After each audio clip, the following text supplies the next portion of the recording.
Hey friends, welcome back to my channel the concept guru, जहां पे हम सीखते हैं हमेशा राइट कॉन्सेप्ट।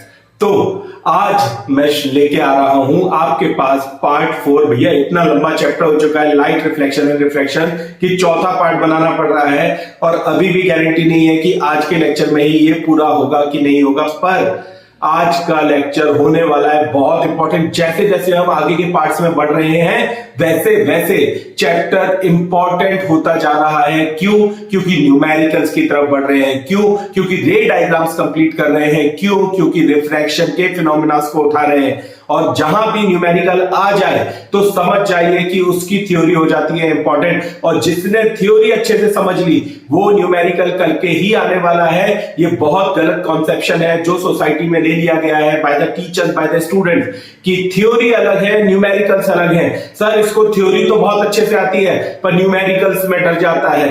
सर इसको न्यूमेरिकल्स बन जाते हैं पर थ्योरी लिखते नहीं बनती है। This is all misconception. ये एक सिक्के के दो पहलू हैं, the two faces of the same coin. अगर आपको न्यूमेरिकल्स अच्छे से बनते हैं दैट मीन्स आपने थ्योरी बहुत अच्छे से समझी हुई है। और अगर आपने थ्योरी अच्छे से समझी है, देखो रट्टा मारने की बात नहीं कर रहा हूं, अगर थ्योरी अच्छे से समझ ली है तो न्यूमेरिकल्स करने से कोई भी दुनिया की ताकत आपको रोक नहीं सकती है। एग्जाम में न्यूमेरिकल सही होगा, 100% सही होगा। और यही सिखाते हैं हम द कॉन्सेप्ट गुरु में। तो चलिए फिजिक्स में लास्ट के, अगर आप पहली बार हमारे चैनल को ज्वाइन कर रहे हैं और आपने प्रीवियस पार्ट्स नहीं देखे हैं तो मैं आपको बताना चाहता हूं कि हमने 3 पार्ट्स ऑलरेडी इस चैप्टर के कवर कर लिए हैं, जिसमें 70% of the chapter we have covered till now. अगर आप आज का नया लेक्चर अटेंड कर रहे हैं तो मैं आपसे रिक्वेस्ट करता हूं कि पहले जाके पार्ट 1, पार्ट 2, पार्ट 3 देखिए, उसके बाद आज का लेक्चर अटेंड करिए। और साथ ही साथ मैथ्स के हमने रियल नंबर्स टॉपिक, पॉलिनोमियल्स के भी चैप्टर कंप्लीट किए हैं, फिनिश किए हैं, वो भी आप जाके देख सकते हैं द कॉन्सेप्ट गुरु में। केमिकल इक्वेशन एंड रिएक्शन, मजा आया ना उस चैप्टर में? अगर समझ नहीं आया हो तो देख लो भैया, जाके दोनों पार्ट देख लो, आपको समझ में आ जाएगा। अगर उसके बाद भी नहीं आता है तो ask me in the comment section कि सर मुझे ये पार्ट समझ नहीं आया, I will teach you that. तो चलिए without wasting any further more minute I will start the chapter the light reflection and refraction। और उसके साथ ही मैं आपको आज कराने वाला हूं कॉन्वेक्स मिरर के 2 रे डायग्राम्स, जल्दी से वो करा देता हूं और उसके बाद हम बढ़ जाएंगे आगे लेंसेज में। पर बीच में आने वाले हैं न्यूमेरिकल्स, तो 2 न्यूमेरिकल्स भी कराऊंगा इसी टॉपिक के ऊपर। उसके बाद लेंसेज में जाने वाले हैं। तो आज मुहूर्त आ गया है न्यूमेरिकल का, तो चलिए जल्दी से स्टार्ट कर देता हूं। कॉन्वेक्स मिरर, इसके रिलेटेड कॉन्सेप्ट्स मैंने प्रीवियस लेक्चर में सिखाए हैं, आप देख लेना अगर आपने अभी तक नहीं देखे हैं। ये कॉन्वेक्स मिरर है, सिर्फ 2 ही केसेस है। कॉनकेव मिरर में कितने केसेस किए थे? 6 केसेस किए थे, बट इसमें कितने केसेस है? Only 2 cases are there. तो जल्दी से बना देते हैं। प्रिंसिपल एक्सिस, ये वाली ऑब्वियसली कैसी सरफेस है? ये डार्कर सरफेस है, यहां पे रिफ्लेक्शन नहीं होता है। और ये रिफ्लेक्टिंग सरफेस है, this is concave mirror. And ये सेंटर पॉइंट को पोल बोला जाता है, यहां पे लिख देता हूं P। ऑब्जेक्ट को खड़ा कर देते हैं फर्स्ट केस में इंफिनिटी पे। इंफिनिटी का मतलब क्या होता है? आकाश गंगा नहीं होता है। इंफिनिटी का मतलब होता है, वो मैंने लास्ट लेक्चर में समझाया है, आप जाके देखिए आपको समझ में आ जाएगा। तो जब ऑब्जेक्ट को रखेंगे हम इंफिनिटी पे और पैरेलल रे ऑफ लाइट को पास करेंगे तो ये एक डाइवर्जिंग मिरर है, डाइवर्ज करता है, दूर कर देता है। किससे दूर कर देता है? इस प्रिंसिपल एक्सिस से दूर कर देता है। किसको? इंसिडेंट रे को। तो यूं आई, ये चली गई ऐसे, ये देखो। तो सर ये तो फिर अगर मान लो इसको नीचे तक हम स्ट्रेच कर लें, ये सिर्फ ओपिनियन है, ये सिर्फ एक इमेजिनेशन है। सर यहां पे ऑब्जेक्ट तो यहीं तक था तो नीचे तक कैसे आ सकता है? नीचे से कहने के मतलब है ये सिर्फ इसके काम करने का पैटर्न आपको बता रहा है कि अगर ऑब्जेक्ट ऐसा भी होता तब भी क्या होता। ये थोड़ी पैरेलल है, पता नहीं क्यों नहीं बन रही यार मुझसे। ओके, तो ये पैरेलल रे बता दी मैंने। जैसे ही आप ऐसा करेंगे तो ये भी अपना नेचर तो मिरर बदलने वाला है, ये भी डाइवर्ज कर देगा लाइक दिस। तो देखो डाइवर्ज कर दिया, पर मैंने आपको बताया था जब तक रिफ्लेक्टिंग रेज मिलेगी नहीं तब तक इमेज बनेगी नहीं। और front end of the mirror में तो ये मिलने से रही, ये यूं जाती जाएगी, ये यूं जाती जाएगी, तो मिलने से रही। तो इसको हम क्या करेंगे, इमेजिन करेंगे, ऐसे पीछे लेके आएंगे, इसको भी लेके आएंगे, और जहां पे ये दोनों मीट करेगी वहां पे इमेज ऑब्टेन होती है। याद रखना, इमेज ऑब्टेन हो जाएगी। तो यहां पे इस पॉइंट पे क्या मिलने वाली है आपको, इमेज मिलने वाली है। यू कैन क्लियरली सी कि ये इमेज कैसी है, पॉइंट साइज इमेज है। कैसी इमेज है, पॉइंट साइज इमेज है। Also called as highly diminished image, highly diminished image. तो ये हाईली डिमिनिश्ड इमेज मतलब एकदम छोटी है, दिखेगी भी नहीं, इतनी छोटी है। वर्चुअल एंड इरेक्ट इमेज है। कॉनकेव मिरर के 6 केसेस में से 5 केसेस में हमने देखा था it was real and inverted image, पर कॉन्वेक्स लेंस का, कॉन्वेक्स मिरर का नेचर है जस्ट अपोजिट। तो यहां पे जो इमेज ऑब्टेन होने वाली है वो virtual and erect, Sidhi image ऐसी ही होने वाली है। वर्चुअल इमेज क्यों, क्योंकि रियल रिफ्लेक्टेड रेज आपस में रियल में कहीं पे भी मीट नहीं होती है in front of the mirror, तो उसको पीछे इमेजिन किया जाता है। क्यों, अच्छा यहां भी बच्चे कंफ्यूज हो जाते हैं, सर मिरर के तो पीछे जगह नहीं होती, कहां दीवार में बन जाती है क्या इमेज। ये मिरर की विसिनिटी में इमेज बन रही है। हम कैसे गारंटी से बोल सकते हैं इमेज बन रही है, क्योंकि हमें कुछ ना कुछ पॉइंट साइज तो दिख रहा है, दिख रहा है मतलब इमेज बन रही है, पर वो स्क्रीन पे बनती नहीं है क्योंकि ये वर्चुअल इमेज है। वो बन रही है behind the mirror, behind the mirror, mirror की विसिनिटी में ही बन रही है, पर इमेजिनेशन से बन रही है, हमारा माइंड उसे बना रहा है। और इस कारण से हम इसको इमेजिन कर रहे हैं कि ये हम पीछे ड्रैग कर रहे हैं, और जहां दो रिफ्लेक्टेड रे हमारे माइंड के ड्रैगिंग से जहां मिलेंगी, हम कर रहे हैं मतलब हम मैनुअली नहीं करते हैं, हमारे माइंड के ड्रैगिंग से होता है, ये माइंड का कॉन्सेप्शन है। तो यहां पे ये इमेज ऑब्टेन होगी, और क्योंकि ये दिख रही है इसलिए प्रूफ है कि इमेज तो बन रही है। This image is virtual and erect image. कैसी होती है, वर्चुअल एंड इरेक्ट, इसका नेचर है ये, हाईली डिमिनिश्ड के साथ साथ वर्चुअल एंड इरेक्ट इमेज है। तो यहां पे देखो हमने फर्स्ट केस कर लिया। फर्स्ट केस में हमने क्या देखा कि अगर ऑब्जेक्ट इंफिनिटी पे रहेगा, भले ही कॉनकेव मिरर हो या कॉन्वेक्स मिरर हो, और आगे चल के भले ही कॉनकेव लेंस हो या कॉन्वेक्स लेंस हो, अगर ऑब्जेक्ट इंफिनिटी पे है तो इमेज पॉइंट साइज ही बनेगी। So this is our first case, जो आज का पहला केस हमने किया। नाउ सेकेंड केस पे मूव करते हैं और ऑब्जेक्ट को ले आते हैं इंफिनिटी से थोड़ा सा फाइनाइट दूरी पे। तो मैं रब करता हूं, तब तक आप एक बार देख लीजिए, खुद से एक बार ट्राई कर लीजिए बनाने का, वीडियो को पॉज करके, और उसके बाद हम करते हैं पार्ट 2 ऑफ द रे डायग्राम ऑफ कॉन्वेक्स मिरर। तो चलो अब मैंने बोर्ड रब कर दिया है, और अब हम आ जाते हैं जब ऑब्जेक्ट को हम लेके आने वाले हैं फाइनाइट दूरी पे, ठीक है ना।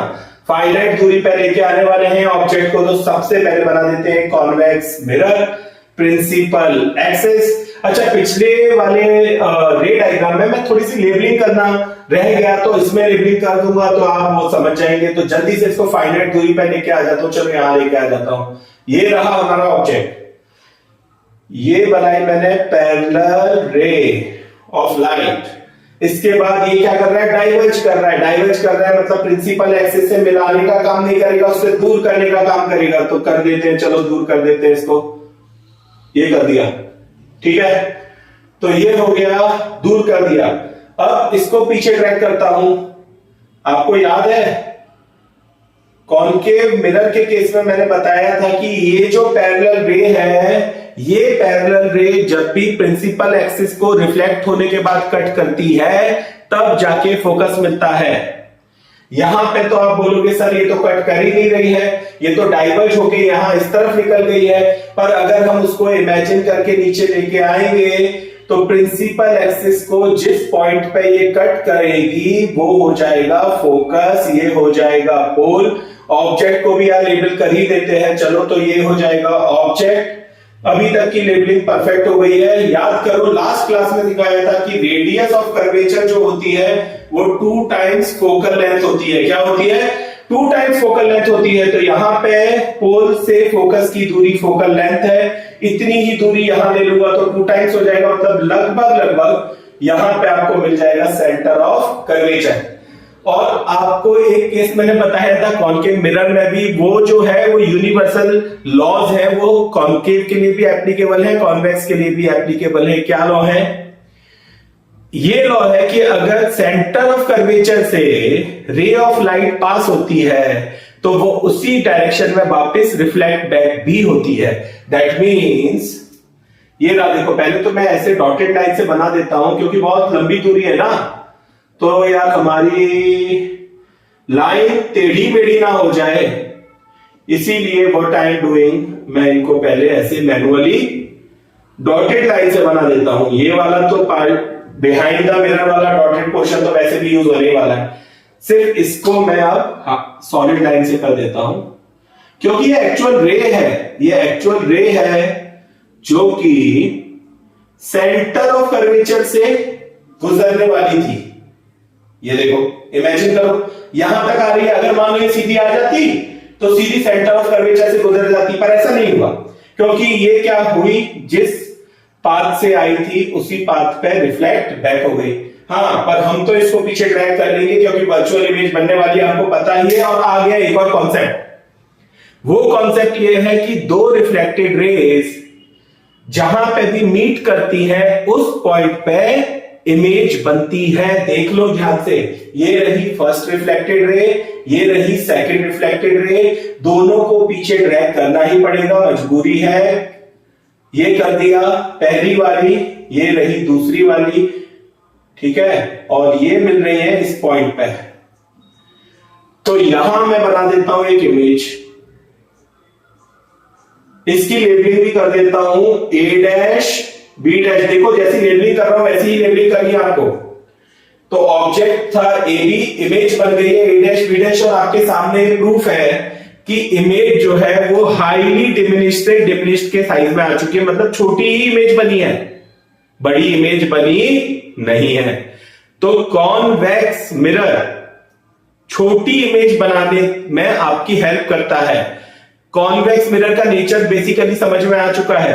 क्या नेचर है कि अगर आपको किसी ऑब्जेक्ट, बड़े ऑब्जेक्ट को छोटा करके देखना है तो कॉन्वेक्स मिरर की जरूरत पड़ने वाली है। चलो रट्टा मारने की जरूरत नहीं है, यहीं से प्रैक्टिकल एप्लीकेशन भी सोच लेते हैं। तो जब भी हम ड्राइव करते हैं, 2 व्हीलर करते हैं या 4 व्हीलर करते हैं, तो we have a rear view mirror. Rear मतलब पीछे का व्यू। तो पीछे का व्यू मिरर देखने के लिए अपना 2 व्हीलर है तो ऐसा होगा, और 4 व्हीलर है तो सामने होता ही हो। तो पीछे बहुत बड़ी बस आ रही होती है हमारे कार के पीछे या हमारे 2 व्हीलर के पीछे, एक डंपर आ रहा होता है बड़ा सा, पर वो हमें मिरर में कैसा दिखता है? कन्फाइंड दिखता है, छोटा सा दिखता है, पर पूरा दिख जाता है, पर उसकी इमेज कैसी दिखती है? छोटी दिखती है। दैट मीन्स कौन सा मिरर यूज होता होगा? Convex mirror. कुछ भी हो जाए कॉन्वेक्स मिरर यूज होता होगा, क्योंकि ये इमेज कैसी बना रहा है? डिमिनिश्ड इमेज बना रहा है, मतलब छोटी इमेज बना रहा है, और वर्चुअल एंड डायरेक्ट भी बना रहा है।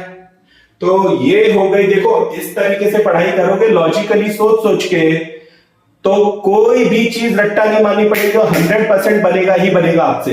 This is my guarantee, the concept Guru, because I am your Guru in need. Yes Indeed. तो ये हो गया केस 2 ऑफ कॉन्वेक्स मिरर। याद है लास्ट टाइम मिरर फॉर्मूला बताया था सर, मिरर फॉर्मूला बताने लग गए आप। क्यों? न्यूमेरिकल करवाने वाले हो क्या? सही पकड़े हो, न्यूमेरिकल ही करवाने वाला। तो 1/f is equal to 1/v plus 1/u। ये क्या था? मिरर फॉर्मूला था, मिरर फॉर्मूला था। सर ये 1/f क्या था? पोल से फोकस तक की दूरी फोकल लेंथ कहलाएगी। सर ये 1/v क्या था? पोल से इमेज तक की दूरी इमेज डिस्टेंस कहलाएगी। सर ये 1/u, इसमें u क्या था? पोल से ऑब्जेक्ट तक की दूरी ऑब्जेक्ट डिस्टेंस कहलाएगी। प्रैक्टिकल एप्लीकेशन मिरर्स की क्या क्या होती है जल्दी से एक बार बता देता हूं। वैसे खुद से भी रिसर्च करना चालू करो। हमेशा 100% डिपेंडेंसी आपको किसी भी व्यक्ति के ऊपर नहीं रखनी है, whether they are your parents or they are your teacher. Self dependent बनना है तो गाइडेंस के साथ खुद लग पड़ो, रिसर्च मार डालो और चेक करो कि आपने जो कॉन्सेप्चुअली सीखा है उसके साथ वो डॉट्स को कनेक्ट कर रहा है कि नहीं कर रहा है। तो जैसे मैंने आपको कॉन्वेक्स मिरर के एप्लीकेशन बताया, कॉनकेव क्या कर रहा है, इमेज को बड़ा कर रहा है। तो अब आप सोचना और मुझे बताना और खुद से भी रिसर्च आउट करना कि कॉनकेव मिरर के क्या प्रैक्टिकल एप्लीकेशन हो सकते हैं।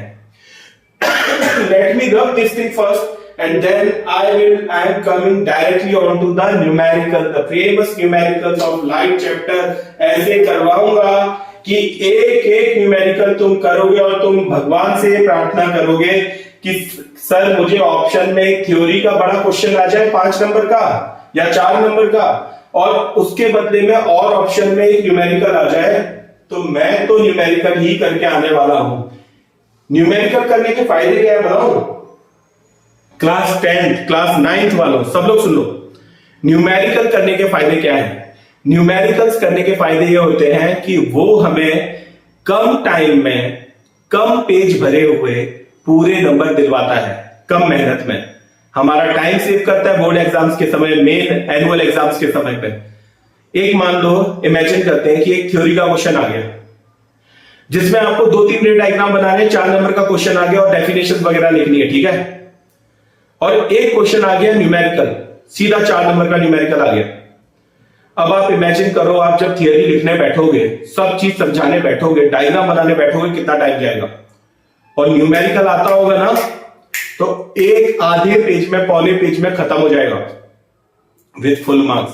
उसमें नंबर्स कट करने का स्कोप ही नहीं है। अगर आपने फॉर्मूला सही लिख दिया, आपने मेथड सही अप्लाई कर दिया और आपने आंसर सही निकाल दिया, कोई भी दुनिया की ताकत नंबर नहीं काट सकती है आपका। इसीलिए मैं बोलता हूं कि अगर थ्योरी अच्छे से आती है तो न्यूमेरिकल कोई रोक नहीं सकता, और न्यूमेरिकल अच्छे से आता है तो थ्योरी तो आती ही होगी। पर आने का मतलब, बहुत सारे पेरेंट्स को लगता है, मुझे आके बोलते हैं सर जब ये 8th तक पढ़ता था ना, ये सब चीज इसको याद रहती थी, सब लिख के आ जाता था एग्जाम में, पर 9th में जैसे न्यूमेरिकल आए ना सर, तो थ्योरी तो अभी भी वैसे ही करता है पर न्यूमेरिकल में रह जाता है। मैडम जी, आपका बच्चा समझता नहीं है, थ्योरी का रट्टा लगाता है, क्योंकि जिसने थ्योरी अच्छे से समझ ली उसने न्यूमेरिकल भी करना ही करना है। So now let us move on to the numerical first. मैं आपकी एनसीईआरटी बुक से या देख लेता हूं कौन सा अवेलेबल न्यूमेरिकल है, वो करवा देता हूं। अच्छा, बट एक बात याद आई कि अगर आपको मैं न्यूमेरिकल करवाऊंगा उसके पहले मुझे आपको साइन कन्वेंशन सिखाना पड़ेगा। साइन कन्वेंशन एक बार आप सीख लीजिए, उसके बाद हम न्यूमेरिकल करते हैं। तो जल्दी से बता देता हूं, बहुत इजी साइन कन्वेंशन है। कोऑर्डिनेट ज्योमेट्री की थी ना, सब बच्चों की फेवरेट होती है, मुझे पता है। 9th के हो चाहे 10th के हो, सबकी फेवरेट है कोऑर्डिनेट ज्योमेट्री। यहाँ पे क्या होता था, ओरिजिन होता था, ठीक है ना। इसके इस तरफ कैसे नंबर्स थे, पॉजिटिव नंबर्स थे। इस तरफ कैसे थे, नेगेटिव नंबर्स थे। ऊपर कैसे थे, पॉजिटिव वाई एक्सिस में पॉजिटिव नंबर्स थे। नीचे कैसे थे, ये वाली वाई एक्सिस में, नेगेटिव वाई एक्सिस में नेगेटिव नंबर्स होते थे। नंबर लाइन भी ड्रॉ करते थे इसी तरीके से। बस यहाँ पे ओरिजिन की जगह क्या मान लेना है आपको, पोल मान लेना है। तो भैया ये मिरर है, मान लो कॉनकेव मिरर बनाया मैंने, ये है पोल। अब अगर रे यूं आई, ये तो कन्वर्जिंग है, टकरा के ऐसी जाएगी। सपोज ये फोकस है, सिर्फ एक एग्जांपल दे रहा हूं कि साइन कन्वेंशन लेना कैसे है। डायरेक्टली सिखा देता हूं अलग से, वो बुक में 3-4 पेज दिए, वैसे नहीं डायरेक्ट। तो डायरेक्ट सिखाता हूं, जल्दी से देखते जाओ। ये बन गया फोकस। पोल से फोकस तक की दूरी क्या हो गई, फोकल लेंथ हो गई। फोकल लेंथ जो है वो किस तरफ आ रही है, इस पार्ट में आ रही है। हॉरिजॉन्टली देखोगे तो किस तरफ आ रही है, नेगेटिव पार्ट में आ रही है। मतलब कि फोकल लेंथ आपको कैसी लेनी पड़ेगी, नेगेटिव लेनी पड़ेगी। साइन कन्वेंशन है भैया। ये यहां पे ऑब्जेक्ट यूं खड़ा करा था ना हमने, ये रहा ऑब्जेक्ट। अब आप ऑब्जेक्ट को ध्यान से देखो, ऑब्जेक्ट जो है, सर ये तो नेगेटिव साइड में आ रहा है। अरे भैया नेगेटिव साइड में आ रहा है, पर ये हॉरिजॉन्टली नहीं है, कैसा है, वर्टिकल है, लाइक दिस। और वर्टिकल अगर खड़ा होगा तो ये पॉजिटिव वाई एक्सिस में आ रहा है, ये वाली में। और तो इसका जो हाइट लूंगा मैं, ऑब्जेक्ट की हाइट को किससे रिप्रेजेंट करते हैं, एच से। तो एच कैसी आने वाली है, पॉजिटिव आने वाली है।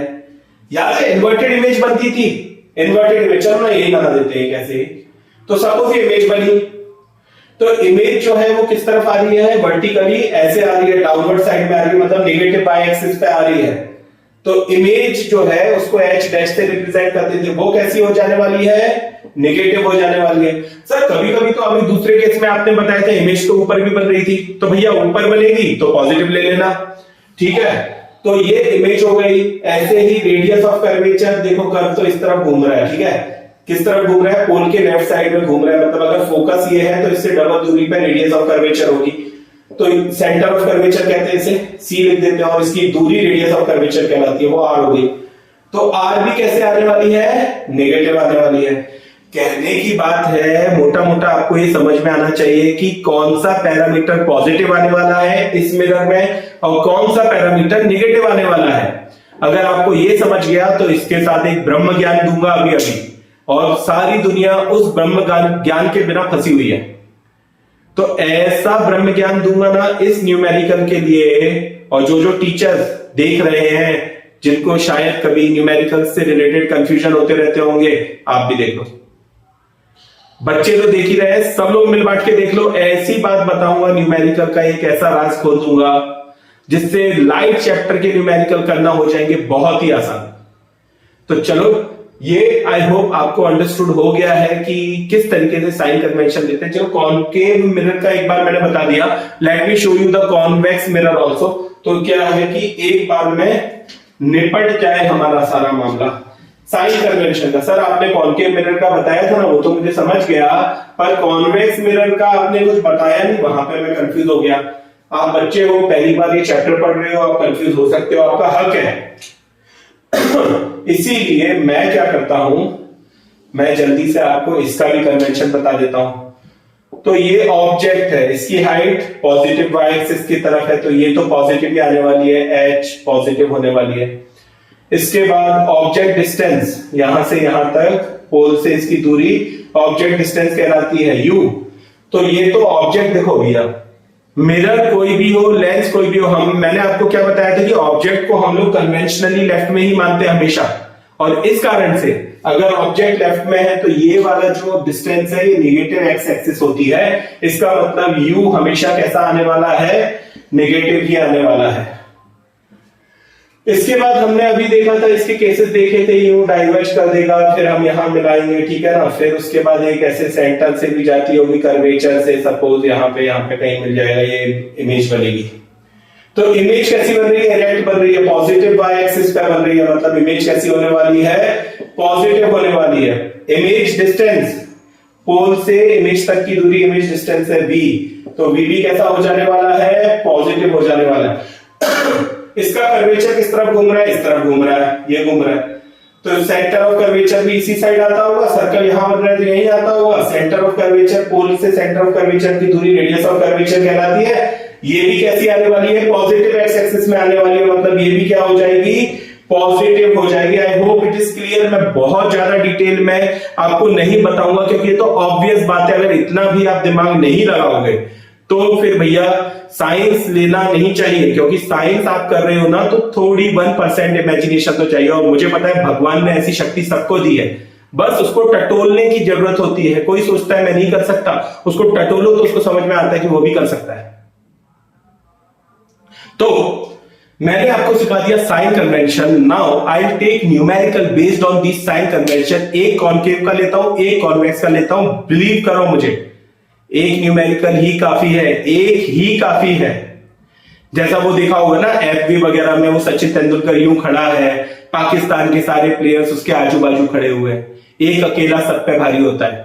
विराट कोहली, आजकल विराट कोहली के लिए यही सेम चीज होती है। तो विराट खड़ा है ना, तो बस पाकिस्तान को आने दो, पूरी 11 की टीम को आने दो, अकेला निपटा लेता है। तो ऐसा ही होता है, एक न्यूमेरिकल करो पर सोच समझ के करो ना, 1000 न्यूमेरिकल उसके ऊपर वेस्ट कर सकते हो। इतनी दम आ जाती है करने की, क्योंकि हमारे कॉन्सेप्ट सही है, but you are at the concept guru. तो let me rub this thing and then I will teach you the first numerical of the light chapter, reflection and refraction, और उससे आपके बहुत सारे बेसिक्स क्लियर हो जाएंगे। अब तो न्यूमेरिकल से रिलेटेड बेसिक्स हम करते हैं कि क्लियर यहां पे in the concept Guru channel. अच्छा, न्यूमेरिकल में आगे बढ़ जाए उससे पहले एक रिक्वेस्ट थी, रिक्वेस्ट करने में देरी हो गई आज तो, पर अगर आप अभी तक ये वीडियो देख रहे हो तो या तो आपने चैनल को सब्सक्राइब किया है या नहीं किया है। अगर किया है तो दोस्तों को शेयर करो, क्योंकि विद्या बांटने से ही बढ़ती है। बताओ अपने खास दोस्त को, अपने सबसे बेस्ट फ्रेंड को बताओ कि रोहित सर का ये लेक्चर अटेंड कर ले, तेरे सारे डाउट्स क्लियर होंगे। अगर वो थोड़ा भी सिंसियर होगा तो हो जाएंगे। दूसरा केस क्या है, आपने अभी तक इस चैनल को सब्सक्राइब नहीं किया है पर आप ये वीडियो देख रहे हो। बहुत मेहनत लगती है एक वीडियो को बनाने के लिए, तो आप इतना तो कर सकते हैं कि आप इस चैनल को सब्सक्राइब करें, बेल आइकन को दबा दें ताकि जो भी नया वीडियो डालो उसका नोटिफिकेशन आपको तुरंत पहुंच जाए। साथ ही साथ वीडियो को लाइक और कमेंट करना बिल्कुल ना भूलें। मुझे भी पता चलता है कि मेरे ये बच्चे, ये मेरे हीरे देख रहे हैं वीडियो को रेगुलर, तो जिनको मैंने पर्सनली पढ़ाया है 1-to-1 क्लास में, मैं एक्सपेक्ट करता हूं कि आप लोग भी मुझे कमेंट करके आपकी प्रेजेंस बताएं और डाउट्स भी पूछें। और अगर आप इस चैनल में नए हैं तो लेट मी नो कि सर मैंने लेक्चर आपका अटेंड किया और इसमें मुझे हेल्प हुई, और कुछ केसेस ऐसे भी हो सकते हैं कि सर मुझे ये चीज समझ नहीं आई, तो वो भी आप यू आर बिंदास, आप मुझे कमेंट करो, मैं आपके सारे डाउट्स को क्लियर करूंगा यहां पर। और जब हम बोर्ड के एग्जाम तक पहुंचेंगे, this is my guarantee, I have 14 years of experience, ऐसे ऐसे इंपॉर्टेंट क्वेश्चंस आपको सिलेक्ट करके दूंगा कि उसमें से ही एग्जाम का पेपर बनेगा। बट टिल देन आप ये चैप्टर को ग्रो करने में मदद कीजिए, अपने दोस्तों तक पहुंचाइए, लोगों को बताइए इस चैनल के बारे में। तो चलिए अब हम शुरू करते हैं न्यूमेरिकल्स की जर्नी।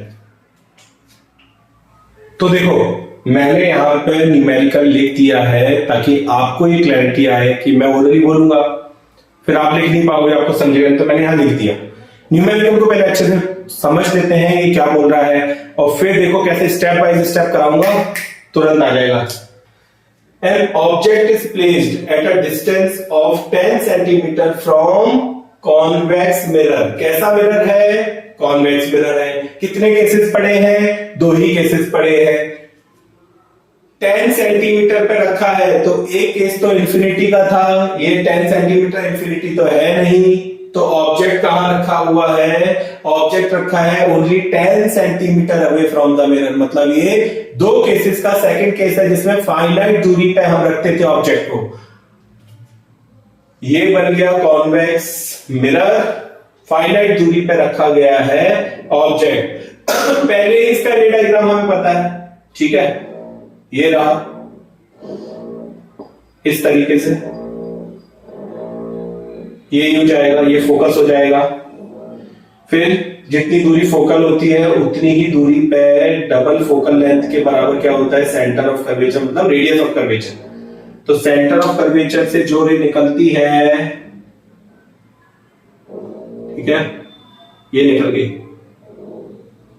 इसको सॉलिड लाइन बना देते हैं। अभी सिखाया था, यही सेम केस सिखाया था। देखो आगे न्यूमेरिकल इसके ऊपर बेस्ड, यहां पे क्या बनती है? इमेज बनती है, ये रही इमेज। तो एक बार में ही, एक ही झटके में हमें ये पता चल गया कि ये इस तरीके का डायग्राम, अगर हमें मान लो इस क्वेश्चन में ये भी दिया होता कि इसका रे डायग्राम भी बना दो तो और मजे हो जाते हमारे। तो फिलहाल के लिए क्या दिया हुआ है?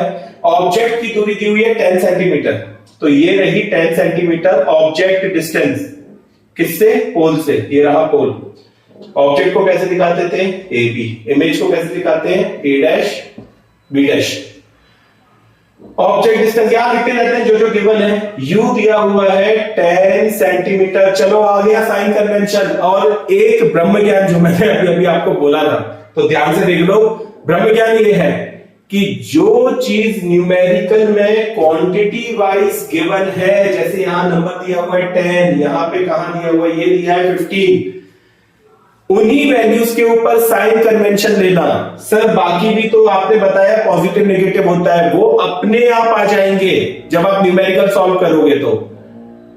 तो साइन कन्वेंशन किसके ऊपर लगाना है? गिवन टर्म्स के ऊपर ही लगाना है और किसी के ऊपर अपने मन से नहीं लगाना, क्योंकि हमें पता है कि यहां इमेज बनती है तो ऐसा साइन कन्वेंशन लूंगा। नहीं, अगर आपको वो चीज दी हुई है तो उस पर साइन कन्वेंशन लगाओ, और नहीं दी है तो नहीं लगाओ। जब फॉर्मूला लगाओगे तो अपने आप साइन कन्वेंशन के हिसाब से ही आपका आंसर आ जाएगा। अभी करके दिखाऊंगा, देख लेना। तो न्यूमेरिकल हम कर रहे हैं। ये है 10 सेंटीमीटर, हमें ऑब्जेक्ट डिस्टेंस दिया है, ऑब्वियसली हॉरिजॉन्टल लाइन पे है, नेगेटिव एक्स एक्सिस वाला डायरेक्शन है, इसीलिए ये -10 ले लेंगे क्योंकि ये गिवन है। दूसरा क्या दिया हुआ है, और फोकल लेंथ 15 सेंटीमीटर, तो फोकल लेंथ 15 दी हुई है, और फोकस कहां पे है, पोल के राइट साइड में। ये रही फोकल लेंथ, पोल से फोकस की दूरी फोकल लेंथ कहलाती है। ये ऑब्वियसली क्या है, पॉजिटिव एक्स एक्सिस है, तो इसको हम प्लस ही रखेंगे साइन कन्वेंशन के हिसाब से। फाइंड पोजीशन, पोजीशन का मतलब क्या होता है, इमेज कहां फॉर्म हो रही है, तो वी हमें निकालना है। सर मैं इसको नेगेटिव वी ले लूं या पॉजिटिव वी ले लूं, कुछ लेने की जरूरत नहीं है, ये दिया नहीं हुआ निकालना है, जो दिया है सिर्फ उस पर ही साइन कन्वेंशन लगेगा, याद रखना। तो वी हमें निकालना है, and nature of the image, तो नेचर निकालने के लिए हमें मैग्निफिकेशन भी चलो निकाल देंगे, ठीक है। वैसे तो नेचर पता ही है, क्या नेचर है, वर्चुअल एंड डायरेक्ट इमेज बनने वाली है। और क्या नेचर है, डिमिनिश्ड इमेज बनने वाली है, पहले से ही पता है हमें, क्योंकि मिरर कौन सा है, कॉन्वेक्स मिरर है। पर फिर भी 1 by 1 ये निकालते हैं, तो चलो यहां पे लगा देते हैं मिरर फॉर्मूला, ठीक है। मिरर फॉर्मूला लगा देते हैं, क्या होता है, 1 by f is equals to 1 by v plus 1 by u। जो वैल्यूज दी है वो पुट कर देते हैं, 1 by 15 is equals to 1 by v plus 1 by u। 1 by u है 1 upon -10। इस माइनस को इस प्लस के साथ अगर हम मल्टीप्लाई कर देंगे तो यहां पे माइनस हटा के यहीं लिख देता हूं, तो ये हो गया अपना -1 by 10। उसके बाद क्या करना है, इसकी वैल्यू निकालनी है, इसको यहां रख के इसको हम ट्रांसपोज कर देते हैं, इसको यहां लेके आ जाते हैं, तो 1 by 15 plus 1 by 10 is equals to 1 by v। अब कुछ लेजेंड्स क्या करते हैं पता है, इसको रेसिप्रोकल करके v कर देते हैं, इसको 15 को ऊपर ले जाते, 10 को ऊपर ले जाते, 15 प्लस 10 जोड़ा 25 बन गया, आंसर आ गया। ऐसा नहीं है भैया, मैथ थोड़ी अच्छी कर लो, यहां पे एलसीएम लेना पड़ेगा। दोनों का एलसीएम 30 है, 15 2 जा 32 ऊपर आ जाएगा, 10 3 जा 33 ऊपर आ जाएगा, तो ये हो जाएगा हमारा 5 by 30 equals to 1 by v। इसको कट कर दो, 5 1 जा 5, 5 6 जा 30, तो यहां आ गया हमारा 1 by 6 equals to 1 by v। अब कर दो reciprocal, the legends I am talking about you, now you can do the reciprocal. So v equals to हो जाएगा 6 सेंटीमीटर। याद करो v क्या होता है, इमेज डिस्टेंस होता है। कॉन्वेक्स मिरर में इमेज कहां बनती है, राइट साइड में बनती है, ये बन रही है, तो इमेज डिस्टेंस कैसा होगा, पॉजिटिव होगा साइन कन्वेंशन में। देखो ऑटोमेटिक पॉजिटिव आंसर आ गया, कहा था, घबराने की जरूरत नहीं है। चलो मैग्निफिकेशन निकालते हैं, लास्ट टाइम बताया था मैग्निफिकेशन का formula -v by u। v मिल चुका है, u पता है, निकाल लेते हैं फटाफट। माइनस v कितना है, 6 आया अभी, u कितना था, -10 था, दोनों नेगेटिव साइन कट जाएंगे तो बचेगा 6 by 10 मतलब 0.6, वो भी पॉजिटिव। दैट मीन्स अगर मैग्निफिकेशन पॉजिटिव आ जाए तो याद रखना मिरर में कि वो इमेज इरेक्ट होने वाली है। कैसी होने वाली है, इरेक्ट होने वाली है, याद रखना ये चीज को। तो अगर पॉजिटिव मैग्निफिकेशन आ गया मिरर के केस में तो इमेज कैसी होगी, इरेक्ट इमेज होगी। तो भैया इरेक्ट इमेज आ गई, देख लो साइन कन्वेंशन से। तो नेचर में आप क्या लिखोगे, पहले तो ये वैल्यू दिखा दोगे, यहीं पे नंबर मिल जाएगा। नेचर में आप लिखोगे वर्चुअल इमेज है, इरेक्ट इमेज है और डिमिनिश्ड इमेज है विथ मैग्निफिकेशन ऑफ 0.6। अच्छा, किन्हीं बच्चों को ये क्वेश्चन हो रहा होगा कि सर ये प्लस 0.6 से आपको कैसे पता चल रहा है कि ये इरेक्ट इमेज है। अभी इसका भी लॉजिक बताता हूं, रब कर दो फिर बताता हूं। तो देखो आपको मैं लॉजिक बताता हूं कि क्यों मैं ये बोल रहा हूं कि अगर पॉजिटिव आंसर आ गया आपका मैग्निफिकेशन का तो पक्की बात है कि इमेज कैसी होने वाली है, इरेक्ट होने वाली है। और इसका लॉजिक अभी अभी आपको समझाता हूं। आपको याद है लास्ट क्लास में बताया था मैंने कि मैग्निफिकेशन का एक नेचुरली लॉजिकल फॉर्मूला होता है h डैश बाय h, मतलब image height upon object height. अब आप खुद सोचो, अगर हमारी इमेज इन्वर्टेड होती, ऐसी होती, तो ये निगेटिव होती, और ऑब्जेक्ट तो हमेशा पॉजिटिव है। ऑब्जेक्ट तो हमेशा हम सीधा ही रखते हैं, like this, positive by axis पे ही रखते हैं, तो ये तो ऑलवेज पॉजिटिव है। अगर मान लो इमेज नेगेटिव होती तो मैग्निफिकेशन क्या आ जाता, नेगेटिव नंबर होता। मान लो जैसे -6/10, ये तो ऑलवेज पॉजिटिव ही है ऑब्जेक्ट। इमेज अगर नेगेटिव होती तो आंसर नेगेटिव आता, मतलब ये इन्वर्टेड इमेज होती।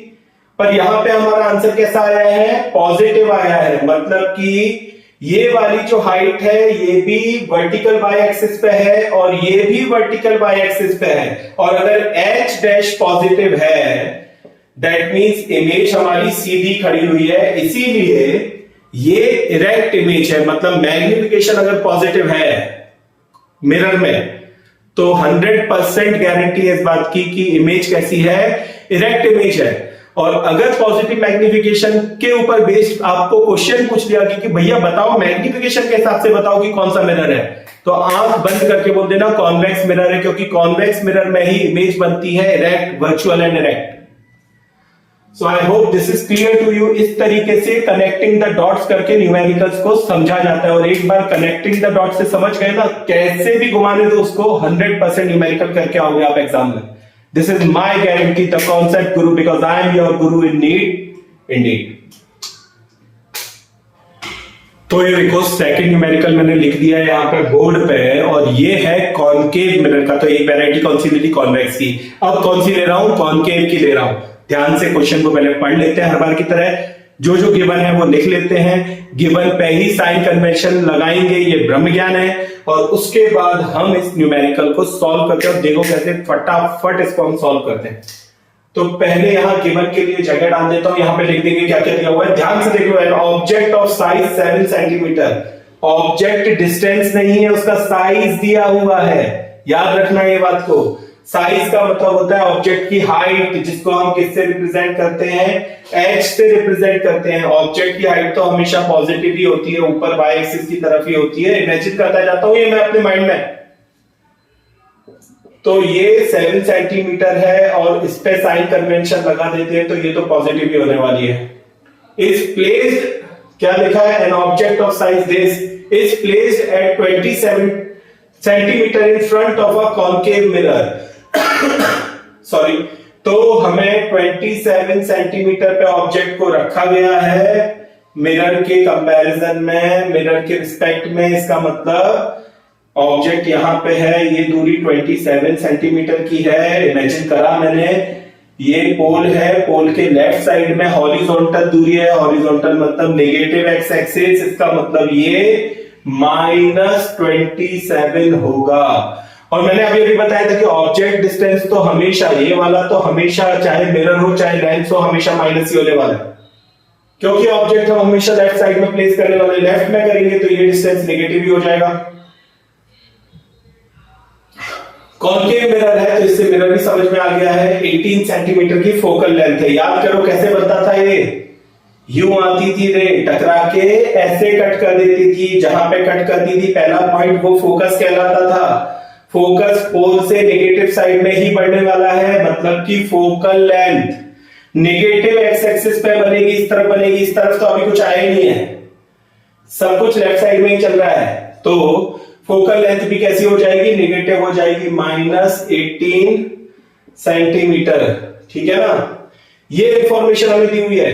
At what distance from the mirror screen is placed. Sir screen के बारे में तो हमें कुछ बताया नहीं था भैया। स्क्रीन पे इमेज ऑब्टेन की जाती है, स्क्रीन के बारे में अलग से कुछ बताने की जरूरत नहीं है। स्क्रीन प्लेस की है, मतलब आपसे इमेज के बारे में बात कर रहे हैं, इमेज के बारे में पूछ रहे हैं, क्योंकि इमेज स्क्रीन पे ही ऑब्टेन होगी। अब इसकी इमेज कहां बनती थी, याद करो, सारे केसेस 5 के 5 केसेस में कहां बनी थी, लेफ्ट साइड में ही बनी थी। तो इमेज तो लेफ्ट में ही बनने वाली है, पर हम उसका साइन कन्वेंशन नहीं लेंगे, क्योंकि मैंने बताया आपको कि जो भी गिवन में नहीं दिया उसका साइन कन्वेंशन हम लेंगे नहीं, हाँ आंसर हमारा उसी के हिसाब से आएगा। So that sharp image is obtained, sharp image तो मिलेगी भैया, पक्की बात है। साइज एंड नेचर भी बताना है। साइज इमेज का मतलब H dash, image height H dash भी निकालना है, नेचर भी बताना है, मतलब मैग्निफिकेशन भी निकाल देंगे। तो ये 3 चीज दी हुई है, remaining 3 you have to find it out. तो let us do this numerical. मैं ये रब कर देता हूं, ये आपकी इमेजिनेशन के लिए मैंने आपको समझाया है, मैं तो हमेशा ऐसे ही इमेजिन कर लेता हूं। उसके बाद मर्जी कुछ भी पूछ लेने दो। एक बार ये लिख दिया, फॉर्मूले पता है, तो दुनिया की कोई ताकत, आई एम रिपीटिंग, कोई मर्जी होने दो, रोक नहीं सकता है। सबसे पहले मिरर फॉर्मूला लगाऊंगा, 1/f is equals to 1/v plus 1/u। Sir क्यों लगाओगे? क्योंकि भैया u दिया, f दिया, v निकालना है तो लगाऊंगा। तो 1/f की वैल्यू हो गई -1/18, -18 का माइनस ऊपर दे दिया मैंने। 1/v तो निकालना है और u दिया हुआ है, देखो माइनस दिया हुआ है तो ये माइनस लिखूंगा, मल्टीप्लाई होकर माइनस हो जाएगा, तो पहले ही माइनस लिख देता हूं, 1/27 ये हो गया। अब 1/v को ऐसा रखो, इसको ट्रांसपोज कर दो, यहां जाने दो, तो -1/18 तो था ही, यहां पे माइनस यहां जाएगा तो प्लस हो जाएगा, तो ये हो गया। अब इसको यार सॉल्व करने बैठेंगे हम, ठीक है। तो ऐसा कोई नंबर देखो जो दोनों के एलसीएम जो दोनों में आता हो, तो चलो एलसीएम तो निकालना आता होगा, अगर आता है तो अच्छी बात है, नहीं आता है तो मैं आपको बता देता हूं एलसीएम कैसे निकालेंगे। जैसे मान लो आपको 3 का और 6 का एलसीएम निकालना, आप कैसे निकालते हो? आप 3 को यहां से करते हो, 3 1 जा 3, 3 2 जा 6, फिर 2 से करते हो, तो यहां पे 1 1 ये ऐड हो गया, इन दोनों को मल्टीप्लाई करते हो, जो भी होता है वो एलसीएम आ जाता है। ऐसे ही एलसीएम निकाल लेंगे। देखो मैं बहुत ही भैया कॉन्सेप्ट गुरु हूं ना, तो अब मान लो कि नी लेजेंड्स को ये भी ना आता हो तो ये भी बता देता हूं, देख लो ध्यान से जल्दी से। 18 है और 27, चलो इतना तो पक्की बात है कि ये दोनों के दोनों 9 से जाते हैं, छोटे नंबर से क्यों, तो बड़े से ही कर देता हूं। 9 2 18, 9 3 27, फिर ये 2 से ही जाएगा, 2 1 2 3 वैसे ही रहेगा, फिर 3 3 से जाएगा, 1 1 हो गया, यहाँ पे रुक जाएगा, इन दोनों को मल्टीप्लाई कर दो, तो 3 2 6, 9 6 54, तो ये लिख दिया 54, ठीक है, ये मैंने लिख दिया 9 6 54। अब 18 9 2 18 होता है, 18 3 54 होता है, तो यहां पे -3 आ जाएगा। 27 का 9 3 27, 27 2 तो 27 2 आ जाएगा, इज इक्वल्स टू 1/v, तो -3 + 2 -1/54 is equals to 1/v। Reciprocal कर दो आप, तो v की वैल्यू कितनी आ गई? -54 सेंटीमीटर। देखो भैया साइन कन्वेंशन के हिसाब से आ गई, क्योंकि कॉनकेव मिरर था, इमेज लेफ्ट साइड में ही मिल रही थी पोल के, मतलब नेगेटिव एक्स एक्सिस पे आ गई वैल्यू -54। साइन कन्वेंशन सही लिया, अपने आप बचे हुए साइन कन्वेंशन के हिसाब से ही आ जाते हैं parameters. Now H dash find करना है, ठीक है, ये वाला मैं रख कर देता हूं, इतना पार्ट रख कर देता हूं, ठीक है। एच डैश फाइंड करना है, तो एच डैश निकालने का फॉर्मूला हमें पता है, मैग्निफिकेशन का फॉर्मूला है एच डैश बाय एच। उसके लिए पहले मैग्निफिकेशन पता होना चाहिए, पर मैग्निफिकेशन तो पता नहीं है, तो चलो मैग्निफिकेशन का दूसरा फॉर्मूला लगा के मैग्निफिकेशन निकाल लेते हैं, -v/u। तो -v/u क्यों? क्योंकि v भी पता चल गया है, ये तो पता ही है, तो चलो लिख देते हैं -v। v की वैल्यू भी माइनस आई है, दो माइनस होगा भैया, तो यहां पे हमने लिख दिया -54/u। u कितना है? -27। अरे वाह, 3 माइनस, तो ये नेगेटिव दोनों मल्टीप्लाई होकर पॉजिटिव हो जाएंगे, पर एक तो फिर भी नेगेटिव रहेगा, इस नेगेटिव को ऊपर दे देता हूं। 27 2 54 होता है, तो मैग्निफिकेशन आ गया आपका -2। याद करो, अभी अभी समझाया था पिछले न्यूमेरिकल में कि अगर मैग्निफिकेशन पॉजिटिव आया तो इरेक्ट इमेज, और अगर मैग्निफिकेशन नेगेटिव आया तो इन्वर्टेड इमेज। मैग्नीफाई तो हो रही है भाई, डबल हो रही है उसके साइज की, पर क्या हो रही है, इन्वर्ट हो रही है। तो मैग्निफिकेशन मिल गया, तो चलो भैया अब ये वाला फॉर्मूला लगा देते हैं। m की जगह लिख देते हैं -2, h डैश पता नहीं है, निकालना है। h दिया हुआ है कितना, 7 दिया है, मल्टीप्लाई कर दो। -2 इंटू 7 -14, तो -14 सेंटीमीटर क्या आ गया, ये h डैश आ गया। सब कुछ निकाल दिया, मैग्निफिकेशन भी बता दिया। तो अब नेचर ऑफ इमेज बताएंगे। क्या बताएंगे, नेचर कैसा है, इन्वर्टेड, इन्वर्टेड है, रियल, यस, कॉन्केव मिरर है, रियल है, इन्वर्टेड। सर कॉन्केव मिरर में वो लास्ट केस में तो वर्चुअल और डायरेक्ट भी बनती थी, हाँ प्रभु बनती थी, पर उसमें मैग्निफिकेशन नेगेटिव नहीं पॉजिटिव आता। अपना नेगेटिव आया मतलब ये पहले 5 केसेस वाला काम है। तो नेचर बताने जा रहा हूं, ये मैग्निफिकेशन को साइड में रखूंगा ताकि टीचर को दिखे, और फिर नेचर बताऊंगा। रियल, इन्वर्टेड एंड मैग्निफाइड, मतलब कि मैग्निफाइड का मतलब क्या है, एनलार्ज्ड, एनलार्ज इमेज बन गई भैया। तो ये हो गया, साइज भी बता दिया, नेचर भी बता दिया, न्यूमेरिकल भी कर दिया, गिवन भी लिख दिया, रे डायग्राम बोलता तो वो भी बना देते। एक ही कॉन्सेप्ट अच्छे से समझ लो, द कॉन्सेप्ट ग्रुप है, हर न्यूमेरिकल बनेगा, my guarantee, this is my challenge to you. तो अब क्या करो, 2 न्यूमेरिकल सिखा दिए भैया, मैं तो पर्सनली ऐसा ही करता हूं, 2 न्यूमेरिकल समझ लेता हूं, बाकी सबको ओवरव्यू कर लेता हूं। हाँ क्वेश्चन वैरायटी, कुछ कंफ्यूज करने वाला क्वेश्चन हो तो उसकी वैरायटी समझ लेता हूं, पर काम तो ऐसे ही करना है, मर्जी कुछ भी पूछ ले लो। तो न्यूमेरिकल समझो, और बहुत सारे न्यूमेरिकल्स अवेलेबल है, करो खुद से और लेट मी नो। अगर आपको किसी भी न्यूमेरिकल में डाउट होता है मुझे कमेंट सेक्शन में लिख के दो, सर मुझे ये न्यूमेरिकल नहीं आया, आपका नाम बोल के, अगर आप चाहोगे तो आपका नाम बोल के पर्सनली करवाऊंगा ये क्वेश्चन को, और जो भी डाउट होता है एक एक डाउट सॉल्व करके रहूंगा एट द कॉन्सेप्ट गुरु। तो देखो हमने न्यूमेरिकल्स आज खत्म कर दिए, and with this note I am ending today's lecture.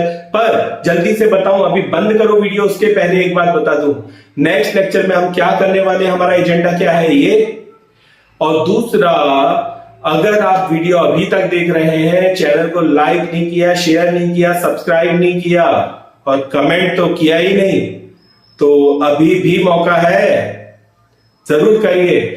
अगर आप चाहेंगे तो ये चैनल ग्रो करेगा, मुझे पता है, और जो मैं आपको सिखा रहा हूं मैं मेरे एक्सपीरियंस से जानता हूं, लाखों में एक चीज मैं सिखा रहा हूं। जब मैं सिखाने पे आ जाता हूं उस समय पे कुछ छूटता नहीं है, सब कुछ बनता है और बोर्ड में नंबर आते हैं। मैं सिर्फ ये बोल नहीं रहा हूं, करके दिखाऊंगा आपको आपके बोर्ड एग्जाम्स में।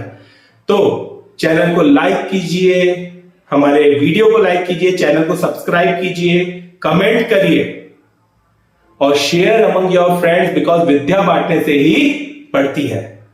तो नेक्स्ट लेक्चर में हम क्या करने वाले हैं, हम लेंस लेने वाले हैं। लेंस के बाद हम जो भी रिफ्रैक्शन का थोड़ा बहुत पार्ट बचा है, ग्लास स्लैब वाला करवा दिया था पर एक बार और करवाऊंगा, फिर न्यूमेरिकल रिफ्रैक्शन के ऊपर बेस्ड बचे हुए हैं वो भी करवाऊंगा, कुछ प्रैक्टिकल एप्लीकेशन से बच्चों वाली बातें वो भी बताऊंगा, और finally we will end this lecture definitely, we will end this chapter definitely in the next lecture. So till then, take care of yourself. Have a great time ahead and keep watching the Concept Guru, because I am your Guru indeed.